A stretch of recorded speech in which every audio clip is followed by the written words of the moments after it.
மகாராஜாதிராஜ ராஜகம்பீர சோழ சாம்ராஜ்யத்தின் முடியிலவரசன் சுந்தர சோழரின் புத்திரன் ஆதித்த கரிகாலன் மற்றும் குந்தவை விராட்டியின் சகோதரன் வந்தியத்தேவனின் சிநேகிதன் திருவாரூர் தியாகராஜ பெருமானை வழிபட்டு அபயகுலசேகரன் எனும் பெயர் பெற்றவர்.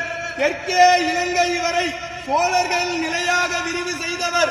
தெய்வீகமான சொல்லாற்றும் நீதிமானாக இருந்து அருள்மொழிவர்மன் சேர சோழ பாண்டிய நிலைகளை ஆட்சி செய்த மும்முடி சோழன், கலைஞர் கோட்டையை வென்ற கலைஞர சோழன், கோயில்களை கட்டிய திருக்கோயில் சோழன், மக்கள் நலன் நியாயம் காட்டிய மண்மொழி சோழன், தஞ்சையை ஆண்ட தஞ்சை வல்லவன், சிவபக்தியில் சிறந்த சிவபாத சேகரன், திருமுறை கண்ட சோழன், மகா கலைஞன், மாநகர் அரசன், கடல் வீரன், சோழ வம்சத்தின் மிகச்சிறந்த ஆளுமை கொண்ட தெய்வீக அரசன், நம் பெரும்பாட்டன் பேரரசன் ராஜராஜ சோழன் வருகிறார் வருகிறார் வருகிறார்.